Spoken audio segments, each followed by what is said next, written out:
of what pupils really like about a teacher, whatever the subject, is it's if the teacher is passionate about the subject. And I think in our first session, we just heard a little bit of passion. We heard a little bit of passion, all done in a very quiet, understated, academic way. And we love the passion. So on to the next section. Don't worry, we'll get less. I'll loosen it up a bit. Actually, I'm just going to move the camera. The camera makes me be academic more than anything else. Okay. Can I just say, before we begin, has anybody ever read the Irish poet Austin Clarke? Has anybody ever heard of the Irish poet? Okay, good, okay. All right, okay, so this would be a different kind of story now. I'll try to phrase this in a different way. It's going to be slightly shorter anyway, because we might have lunch plans after 12. So, just very, very briefly, Austin Clarke was a poet. I've just said to somebody else, he was 15 years younger than James Joyce, went to the same school as James Joyce, Belvedere College in the north side of Dublin. He went to, during the First World War, in Ireland, he was at Joyce's the university, what was the Catholic University is now University College, Dublin, where he was taught by Thomas MacDonagh, who was one of the leaders of the Irish Rising and a poet and translator and a writer of a great book called Literature in Ireland about the relationship between the Gaelic tradition and translation into the English tradition. And also Thomas MacDonagh, a scholar of Renaissance English poetry, with a wonderful book about the Catholic Reformation era poet Thomas Campion. But MacDonagh was executed by the British after his time after the Easter Rising, and when upon graduation, Clarke was given MacDonagh's job. But he then unfortunately had a nervous breakdown and spent a year in the mental hospital, Patrick's Hospital in Dublin. And this experience was to be foundational for the problems later on, and also the problems of faith later on in his life. I might touch a little bit upon that. There's a long poem which he could not publish the poem or the account of his experiences in the mental hospital until 1966. He was in the hospital in 1919, and he did not publish the account until 1966. A long poem called Mnemosyne Lay in the Dust, which I may have time to get to, I may not, because I'm going to look at some of his poems from the 1930s to go alongside the Yeats poems as well too. And as, again, I'll get more flesh to this now, but as Ireland, the Republic of Ireland, or the state that was to become the Republic of Ireland, it's now the Republic of Ireland, I've always got to get this right, it wasn't a republic until 1949 when they declared the Republic and they left the British Commonwealth. So between 1921 and 1949, Ireland was a part of the Commonwealth, like Canada, for instance, the 51st state. So the MacDonagh gradually and completely broke away from his Catholicism. He was completely apostate and then became like the sole critic of the repression of that Catholic state. And that'll be partly what I'm going to be talking about now. The question then is also, though, worked out in the same way that Yeats had worked out these questions to do with sin and the self-authorization of your mystical beliefs. I'm not going to really get into this now, but for Clarke, quite frequently it was sexual, and you could think in certain ways, certainly by the time it came to the 1960s, he might be thought to have been participating in some kind of sexual revolution at that particular stage. He might or might not get there. The figure of Jonathan Swift is very important for him, and I'll say something about that just right now, about the importance of Swift for that. But also it's an attempt to connect with an older, more earthy mode, which is in the Irish language, Gaelic poetic tradition. An earthy mode which Yeats, in other poems, also attempted to celebrate as well too. So there's different kinds of experience which are being worked through here, but at the center of this, I think, is a sense of a religious crisis. And I'll try to give some kind of account of that now. Okay, and thank you for your request. We'll try to read the extracts out fully as well too. Okay? But where I want to go back to is to the notion of what Catholic Ireland is. Catholic Ireland had a long history of deviance from the Tridentine orthodoxy that preceded the clerical centralisation affected by the so-called devotional revolution of the post-emancipation Irish Church. Now, what do I mean by the devotional revolution? Catholic emancipation was granted in 1829 by the Duke of Wellington.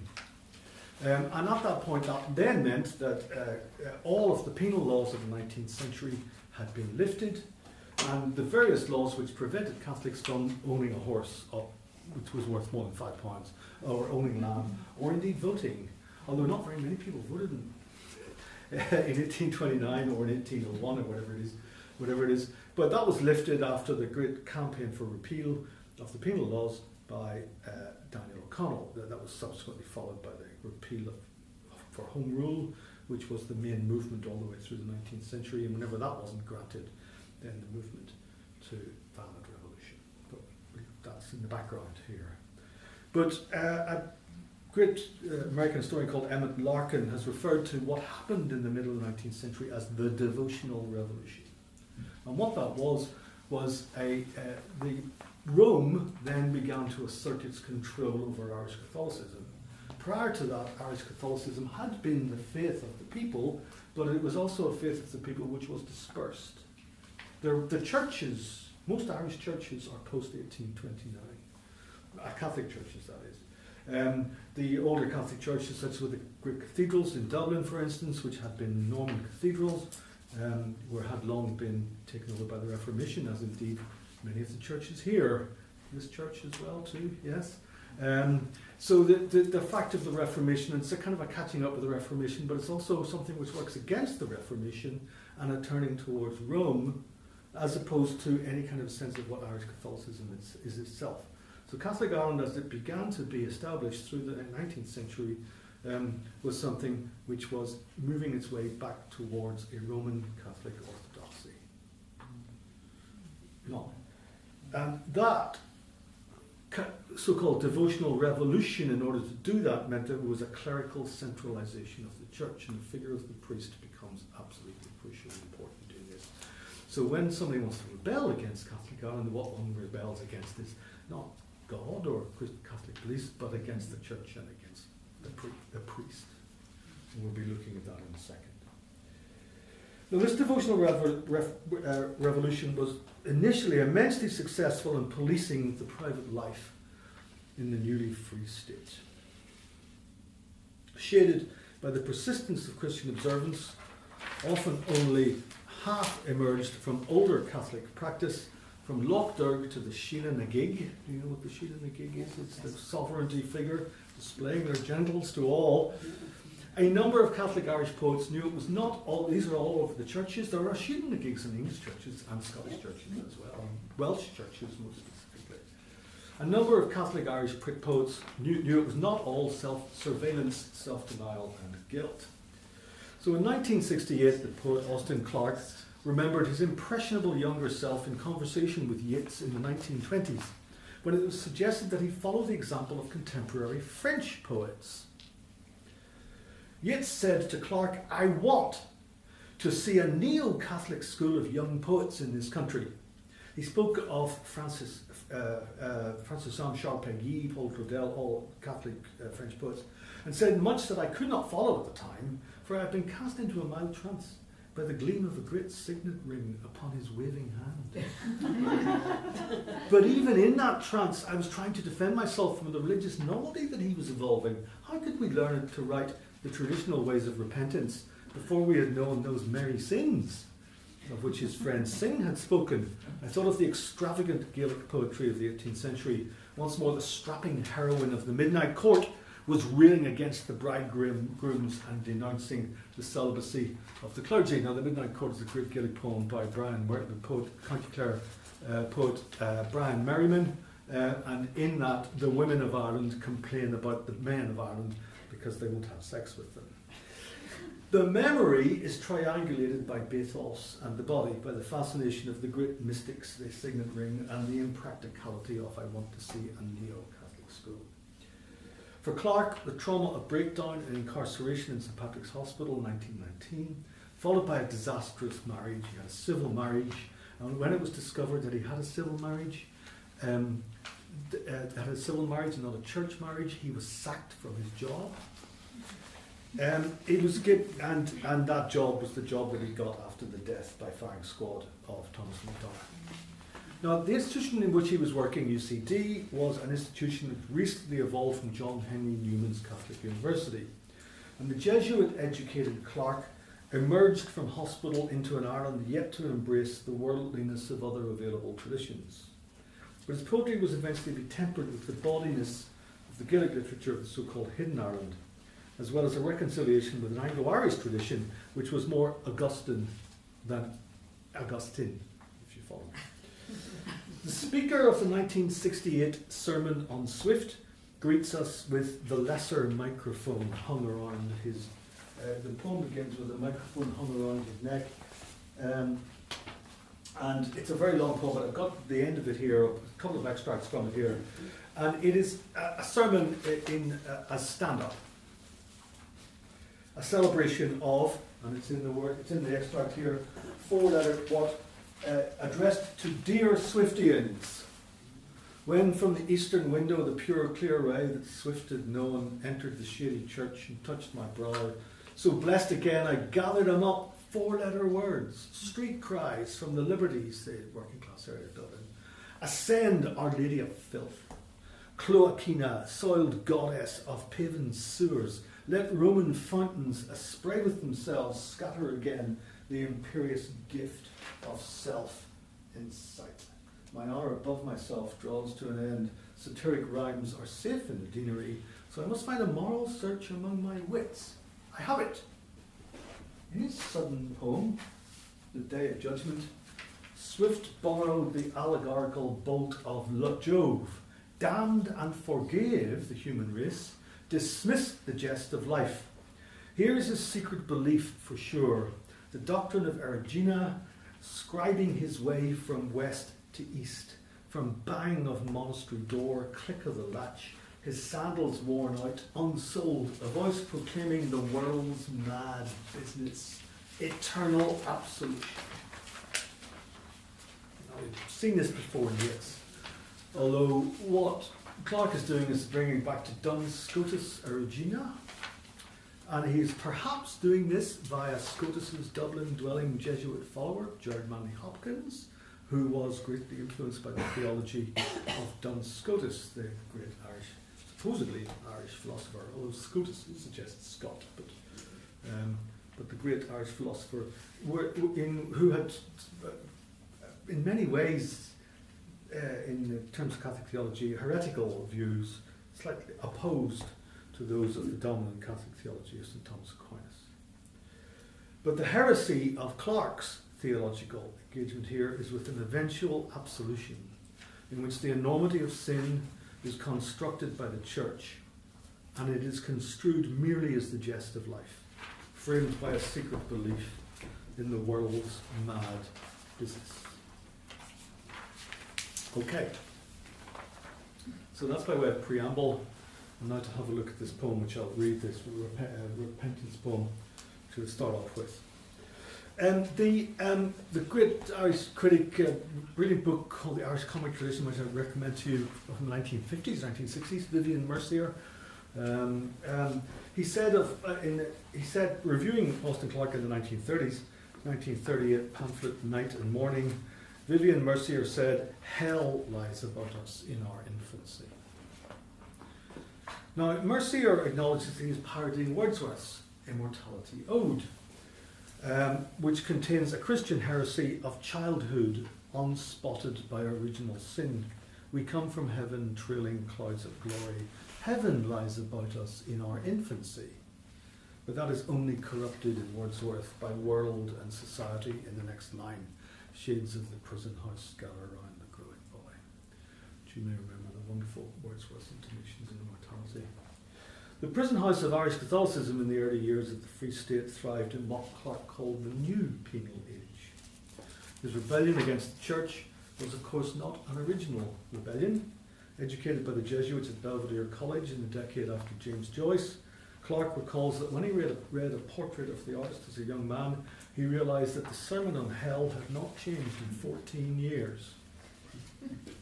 But Clark's memory of his first confession at the age of 7 recalls a clearly abusive priest taking the child out of the confessional to ensure he confessed to a sin of which he had never heard. The priest asked if I had ever made myself weak.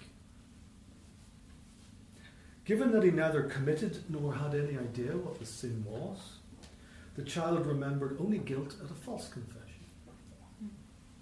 The experience and subsequent moments of confession appear more than once in his poetry, and for instance in his poem Repentance, in Night and Morning, crossed with the memory of the pilgrimage up Croagh Patrick, which is St. Patrick's Mountain, the Reek, which is above the bay, Clew Bay in County Clare, just outside the town of Westport.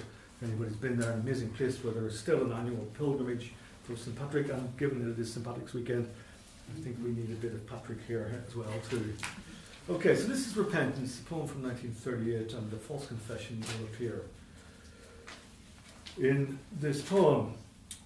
When I was younger than the soul that wakes me now at night, I saw the mortal mind in such a glory, all knowledge was incarnate. I crossed the narrows of earthward light, the rain noon set along the mountain, and I forgot the scale of thought, man's lamentation, judgment hour that hides the sun in waters. But as I stumbled to the flint, where blessed Patrick drove a crowd of fiends that roared like cattlemen until they stamped themselves out between the pens, I felt repentance gushing from the rock. For I had made a bad confession once, feared to name in ugly box the growing pains of flesh. I count the sorrowful mysteries of earth before the celebrant has turned to wash his mouth in wine. The soul is confined to a holy vessel, an intellect less than desire. Oh, I will stay to the last gospel, cupping my heart with prayer. Knuckle and knee are all we know when the mind is half despair. No story handed down in Connaught can cheat a man, nor any learning keep the fire in, turn his folly from thinking of that book in heaven. Could I unbutton mad thought, quick save my sin, if I were caught at last without my soul, dragged to taunt, ear drumming in that dreadful place where the sun hides in the waters.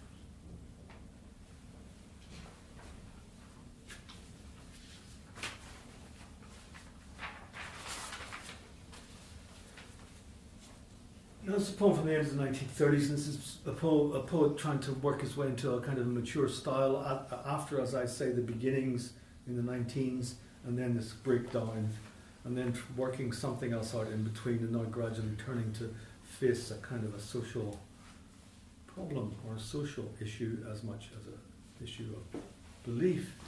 But you can see that the poem is grounded in Irish and Gaelic assonantal technique, and the histories of the mythological as well as the monastic histories of the Gael. Myths of St. Patrick are at the head of the long history and frequently heterodox observances of Irish Christianity, and the particularities of practice preserved in the Atlantic West. And this is very much set in the West, right up on the west coast of Ireland in County Mayo, just right by Achill Island, on the way to Achill. Content and style crisscross over each other in an extraordinary game of near rhyming and off-assonantal hide and seek, if you want to have a look at that. The stanza that ends up with the growing pains of flesh. In a review of his 1955 volume, Mercier said he issued a challenge to people effectively to scan a single stanza. It was so impossible to do this because he created a completely new language, a new English language based on the idea of what the Irish language sounds like. And the subtleties of melody are all the way through this stanza of repentance. There are the syntactically patient steps of a narrative of foundational memoir. I stumbled, I felt, I had made. But then consonants rub up against each other from midline or opening position, flint, felt, flesh, or repentance, once. Dissonances also rub off each other. Patrick, like, gush, confession, flesh. excuse me for hamming it up.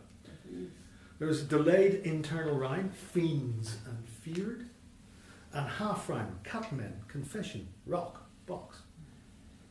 The sum of this offers a semantic link with, or even a modification of the meaning of the words which have undergone translation and puns.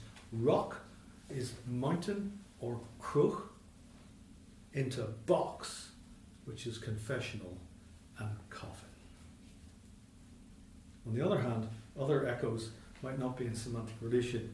In Yeats's poem, The Statues, mirror and mirrored was all the show. Mirror and mirror, mirrored was all the show. But here, for Clark, it's the echo which is working here, not just the mirror image, the echoing confession box. It's echo on echo echoed. The echoing confession box, or the coffin, sounds the guilt of both his fall from grace and his linguistic fall into another language, or out of another language, the Gaelic poetry which had offered him this experiment. Not that the topic and the technique are always in balanced relation. They're really tenuously comparable. It was Alexander Pope who said that the sound must be the echo to the sense, but that's not what's going on here. It's quite frequently, sound and sense are going in two different directions. And part of the reason for that is that it knows that it's an Irish poem written in the English language, and there's another poetic set of conventions which have found their way into English. And this is much of Clark's poems are about this movement across between the two languages, but predominantly in the English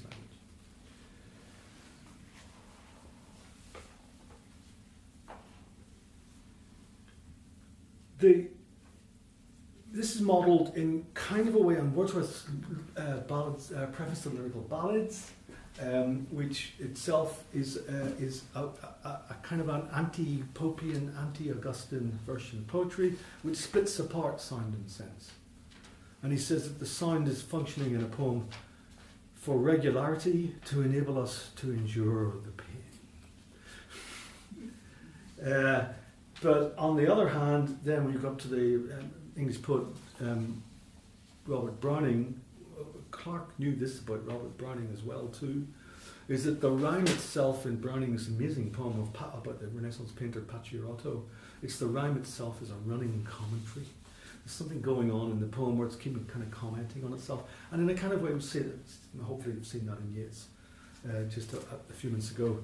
Again, what's going on in Yeats is that just as soon as something is said, the opposite is said at the same time, and the whole thing becomes a kind of a dialogic thing, different sounds and senses working off against each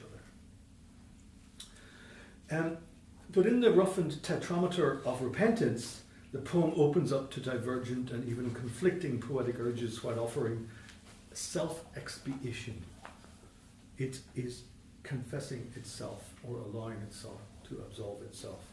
And again, I'll read that last stanza again. No story handed down in Connaught can cheat a man, nor any learning keep the fire in, turn his folly from thinking of that book in heaven. Could I unbutton mad thought, quick save my skin, if I were caught at last without my soul, and dragged to torment, ear drumming in that dreadful place where the sun hides in the waters. The last minute confession seems inadequate to offset mad thought. And look at mad thought, it's rhymed with connaught and caught. And the dissonance of an ear drumming that we would later call cognitive, if it didn't require delicate sonic unpicking. If I'm talking about ear drumming, cognitive ear drumming, or the earworm, the thing you can't get out of your head. Ear drumming beats on the edge of damnation. Now, Clark's poems in this phase of his career were suggesting something beyond many examples of the vaunted assonance of revival era verse in English, but they reach back a century or two into the innovations of Browning, the great Irish poet of 19th century, James Clarence Mangan. Historical, theological, and aesthetic matters are in play, but as with Yeats, an ending to the poem is not necessarily an ending to its matter, the horror of that dreadful place, or those images that yet fresh images forget. That's from Yeats's Byzantium. For all that it faces the momentary nothingness of a total forgetting of self, the story might be said to consume too much sense. Now, as regards the theological content as an intellectual as much as an emotional preoccupation in the poems, it is in many ways a remarkable fact that Clark's slightly younger contemporaries, often referred to as modernists, and I'm thinking about the poets Thomas McGreevy, you may have heard of, or Dennis Devlin, or Brian Coffey, all retained their Catholic beliefs in ways that Clark could not. In Coffey's case, his career as a philosopher and as a theologian might be said to mean that he was an active practitioner, in many ways a martyred one. Clark's diagnosis of the negative influence of an extremely rigorous Catholicism as harmful to the new state meant that he was to make his career outside of it, either through working in England or his increasingly public apostasy when in Ireland. By the way, those figures, those three Catholic modernist poets, Thomas McGreevy, Devlin and Coffey, all friends of Samuel Beckett's, contemporaries and friends of Samuel Beckett's. Coffey particularly influential in Samuel Beckett's philosophy. Thomas McGreevy they all ended up as establishment figures, except the Coffey is a slightly complicated one. But McGreevy was eventually the director of the National Gallery in Ireland, and Dennis Devlin worked in the Irish Foreign Service and ended up as the Irish ambassador to Italy and to the See of Rome. So these are all very establishment figures. Coffey was taught by the great French theologian and philosopher Jacques Maritain, who supervised his PhD thesis, and he, for a while, was a lecturer in theology in the philosophy department in St. Louis University, the Jesuit University, St. Louis University in St. Louis, Missouri, as they say. He resigned his position in St. Louis, Missouri, over a point of principle. It's not exactly clear what the point of principle was. It also would appear he wanted a pay rise. He had 9 children, and he was rendered indigent on this point of principle. And there's another story of a decision made and the consequences of the decision in a really nice poem, long poem of Coffey's I don't have time to speak about it, called Missouri Sequence, about facing his resignation, the choice that he's made, and the life that he has to make for himself. He ended up in London as a maths teacher through the 1960s. But Clark's diagnosis of the negative influence of an extremely rigorous Catholicism as harmful meant that he would diverge from these other more conservative, although it would appear to be more experimental modernist poets, friends of Samuel Beckett, etc. All of these poets took pains to distinguish their beliefs from the mainstream of an Irish Catholicism referred to as Jansenist. So briefly I'll talk about Jansenism. Anybody ever come across this term, Jansenism?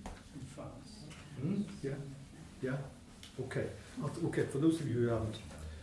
In Patrick Kavanagh's initially suppressed 1942 poem of God's Delight in Disillusionment, Loch Derg, which is about the Loch Derg pilgrimage, Kavanagh says, the sharp knife of Jansen cuts all branches, all green branches.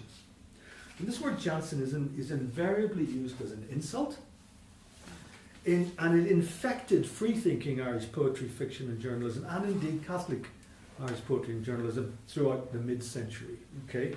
It is an allusion to the 17th century Dutch theologian Cornelis Jansenius, whose interpretation of St. Augustine, I told you we'd get back to St. Augustine, persisted in French Catholic thought, and most notably in Pascal's Pensées, which are influenced by the rigorous thinking of Jansen. It was eventually condemned by the Roman Catholic Church as a heresy. But Jansenism is remembered in Ireland as a shorthand for extreme privation of the body, a denial of nature, and the term is enthusiastically adopted as the main line of attack on the supposedly Augustinian character of Irish Catholicism as opposed to Roman Catholicism. And the issue of the struggle between Rome and Ireland is related to this. If its European influence effectively died out in the French Revolution, a number of exiled French theologians found themselves teaching in the newly founded Catholic seminary at Maynooth. And this is how the Jansenism came in to Irish Catholicism in the 19th century. They have been mooted as the source of a strain of moral rigorism in 19th century Catholicism. And even if this in turn attracted much disapproval from the reforming ultramontane, that is, over the mountains to Rome, hierarchy of the Bishop Paul Cullen, who had been sent in to look after the Irish Church in the 19th century. Cullen, much against his will, it has to be said, had been the secretary to the Pope in Rome, from the Irish College in Rome, and they said, well, you're a competent chap, you go back to Ireland and sort it out. So he was sent to make Ireland Roman after the emancipation of 1829. But Jansenism is a historical myth, though, of Irish revisionism, and itself soon to be revised, as in the poet John Montague's memorable 1963 couplet, Puritan Ireland's dead and gone, a myth of O'Connor and O'Fuilon. But the word was also useful for those Catholic poets who used it, Clark, Kavanagh, McGreevy, Devlin, the latter two keen to introduce a more European metropolitan Roman Catholicism to the culture of the new state. The contemporary American Catholic conservative critic James Matthew Wilson has reclaimed the theological seriousness of the term for Devlin, particularly through the reading of Pascal, if you want to go there. He admits that Devlin's own conception was of a sort of Catholic Puritanism, a restricted and a contracted Puritanism. Devlin's poem Jansenist Journey ends up in a distinctly unmystical monastic retreat, and it goes, no rapture, the plain virtue of the chosen few. So there's something to do with an extreme and sort of looking for fanatical Catholicism when it attaches itself to this word Jansenism, which appears all the way through these poems. So the word comes in Clark's poem Song of the Books, which is an extract from the Song of the Books coming on your handout. And he uses the word in a throwaway dig at Archbishop Conry, learned prelate and Jansenist, and this is a 17th century Franciscan priest, Florence Conry, who had accompanied Red Hugh O'Donnell to Spain after the Battle of Kinsale in 1604, and he attended O'Donnell on his deathbed at Simancas, and we might get on to the exiled priest in the Salamanca poem and the praying student if I've got time for that. In contrast to the valued learning of Irish monks in Leuven, printing the teaching of the Catholic Church in Gaelic as well as Latin, our poets stumbled to the next mud cabin through rain. Now, this Song of the Books is a crucial, long Irish lost or retrieved, I should say, Irish poem, which is about the poet who lost his books. It is a story of a priest who was operating a hedge school, and the hedge schools were schools in the penal time where the priests and the teachers would set up schools for the local people and not English schools, and they would teach theology, they would teach in Irish, they would teach classics. There were all kinds of things. Anybody who knows Brian Frill's play Translations, if you've ever seen it, is also a kind of that's the end of the hedge school moment. And what had happened is that this poet, Thomas Rowe Sullivan, had been sending his books across in a boat across the sea from Kerry, I think to the Blasket Islands, and the boat sank and all of his books sank. He lost all of his books, and then the poem is about the loss of his books. But Clark's version of it reimagines the library that the poet lost at sea to include more than could have been at the time. And those poems are Tom Jones, the Tawn, which is the Irish myth of Cuchulainn and Queen Maeve, the Iliad, and Don Quixote, books which no Irish hedge school master could have owned, but all of them in their way banned books, because at the back of this is the Catholic censorship of the book in mid-century. The poem brings itself up to date then, in this time of censorship, in the new penal age, with all of this Irish learning scattered across the dead ends, obfuscation, persecution and exile, it has so glumly observed, were always reiterated in the clerically run institutions of the new state. And this is a stanza which is not in the poem that was supposedly being translated, but supplied entirely by Clark from his own experience. It's on your handout. We live again in a penal age, for teachers get unworthy wages, and clergy take their occupation, giving no lay school benefit of a weekly chaplain. Pierce found its endless, forbade all punishment. Pupils were happy at task and play. Our celibates raise cane and strap, smiling at many processions that hide their cruel slapping. Children obey in dread.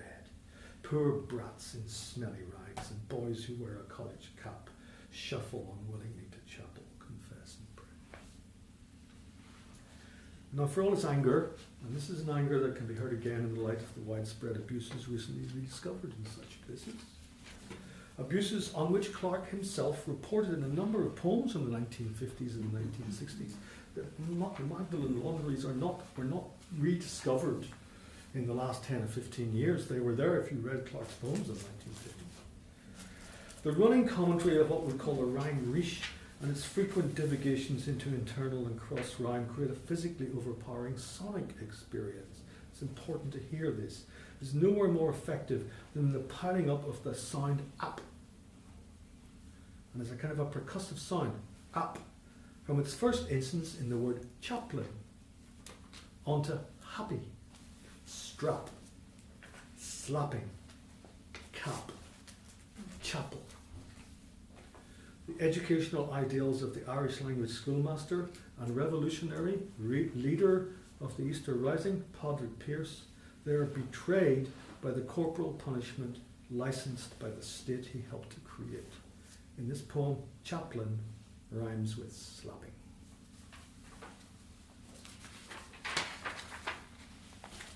Now, Clark's poem offers up ancient tradition to modern clerical repression and a later preoccupation with his own strange gods. The historian Mark Williams, who I think is here in Oxford, offers numerous examples of Clark's crossing of those poems that have been freely adapted from medieval Old Irish texts with numerous Greek myths as evidence that the native tradition itself is identified with earthy freedom. Earthy as much as earthly.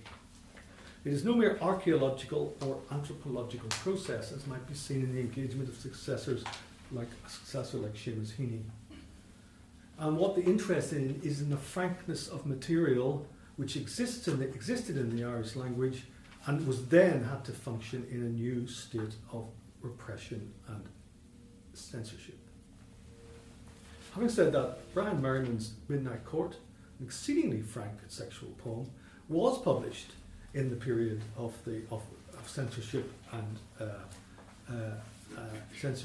repression because it was in Irish. But that's a different story. Rather, it serves a social or political purpose in the midst of a slowly liberalising Catholic nation, not to mention the shock of eventual church liberalisation being delivered from the Second Vatican Council in the 1960s onwards.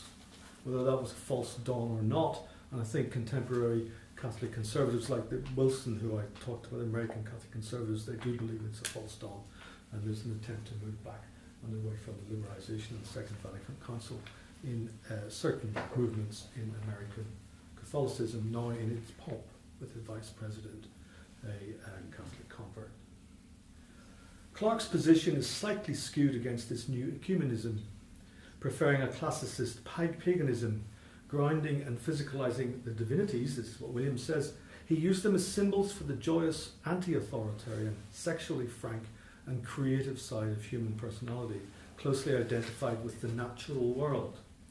The evidences around him offer enough for the readjustment of the state in which the older poet found himself, which for all its historical recreations maintained the touchingly ahistorical co-presence of the past in the Din Shanachas, and that's the Irish tradition of a poem of the naming of places, the Din Shanachas, the poem of the lore of place. This modern Ireland is a place with a suppressed history of its own, a distinctive Christian tradition, not to mention a refusal to integrate with its long dominant Protestant neighbour, England that is. The poems uncover a hidden Ireland, though a much more heterodox one than that brought together by Clark's predecessors, like Daniel Corkery, who created a notion of a hidden Ireland suppressed in the 18th century. Clark was a Republican, but his republicanism was not that adopted by the new state. He was pacifist, secularizing. His views remained above or aside or even under even the fanatic heart of Yeats. And a long poem, The Beyond the Pale, takes a tour of Ireland, and it reports back from all kinds of things that are going on here and all kinds of beliefs, all of them in memory. At one point he refers to era, clamant with piety, remembering the old mythology. He also remembers Gerard Manley Hopkins' advice to Coventry Patmore, and it appears in the middle of this poem. Clark was incensed that the Jesuits did not give Hopkins his own burial place in cemetery in Dublin. If you go to the cemetery, what's the name of the cemetery in Dublin? Glasnevin. Thank you. If you go to just by the entrance on the right hand side is the Jesuit plot, and if you go there, you can see G.M. Hopkins, S.J. and one tiny little plaque, and that's the only memory that Hopkins has been put into the mass grave. There in Glasnevin, Clark has a poem by the Jesuits not honouring their great poet. But the priest Hopkins, in a letter, had instructed the English Catholic poet Coventry Patmore had given Hopkins a text that he'd written called Sponsa Dei. And Sponsa Dei he had compared sexual love, or rather marital love, I should say, marital love to divine or ecstatic love. Apparently he had done this because Hopkins instructed Clark to destroy the text, or Patmore rather, to destroy it. He said the reasons for telling him to destroy about this manuscript, he said, was this is telling secrets. And Patmore destroyed it. Priest and his disciple, or his friend, cooperate in self-censorship of what Clark calls the globes of sin. And in Clark, the national tale, or the tales, are told now not with sentiment, but rather with fierce societal critique, with the removal of censorship of the private life paramount, including the right to tell secrets. And as regards the poetry, it resounds with the incomparable echoes of the not-so-long history of Irish poetic style in English, and its comparable myth of linguistic hybridity. At the end of the poem, the piety of era is held in uncomfortable half-rhyme with the word mythology. So I realise I've kind of run over time here, and I know I've got this strange student poem here, which I will just read to you and maybe leave it there. So let's just stop at the end of this. Another poem from 1938, but another poem which is actually written in 1938, but looking back to the period of the penal age, and connecting across from that question of what it was to be a penalised, in this case, clerical student who has been sent from Ireland to study in Salamanca. I don't know whether it had been to Salamanca, but the Irish College in Salamanca is still there, and it was still, does it still function as such? Does it still? One of the interesting things about the Irish College in Salamanca in Spain is that the first Spanish football club was Association Football Club was the college football club. So Spain, we think about Spain being the best football teams in the world, and whatever it is, the Irish Catholics in Salamanca. The straying student. On a holy day when sails were blowing southward, a bishop sang the mass at Inishmore. Men took one side, their wives were on the other, but I heard the woman coming from the shore, and wild in despair my parents cried aloud, for they saw the vision draw me to the doorway. Long had she lived in Rome when popes were bad. The wealth of every age she makes her own. She had smiled on me in eager admiration, but for a summer taught me all I know, banishing shame with her great laugh that rang as if a pillar called it back aloud. I learned the prouder counsel of her throat. My mind was growing bold as light in Greece. And when in sleep her stirring limbs were shown, I blessed the noonday rock that knew no tree. And for an hour the mountain was her throne, although her eyes were bright with mockery. That day, they say I was sent back from Salamanca and failed in logic. But I wrote her praise 9 times upon a college wall in France. She laid her hand at dark fall on my page, that I might read the heavens in a glance. And I knew every star the Moors had named. Awake or in my sleep, I have no peace now, before the ball is struck, my breath is gone, and yet I tremble lest she may deceive me and leave me in this land where every woman's son must carry his own coffin and believe in dread all that the clergy teach the young.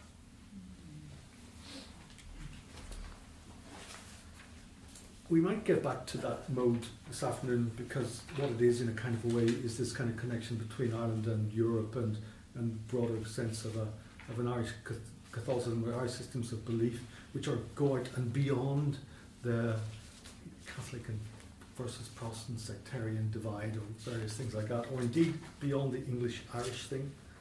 But just to finish off with the English-Irish thing,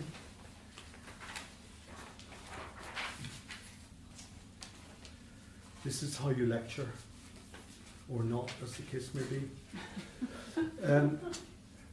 In the spring of 1916, Clark tells us he was attending a lecture by Thomas MacDonagh. And MacDonagh was talking about the 19th century Irish poets, and he stopped in the middle of the lecture, and according to Clark, he said, suddenly one day during a lecture on the Young Ireland poets, he took a large revolver from his pocket. And laid it on the desk. Ireland can only win freedom by force, he remarked, as if to himself. Extraordinary.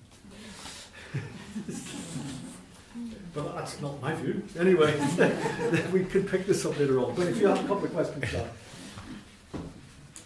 Well, I'm just thinking, what a place to end. Yeah, well, I thought it was kind of that. Kill it all up. Yeah. Thank you so much. Any quick questions before our lunch break, or we can come back and ask them afterwards?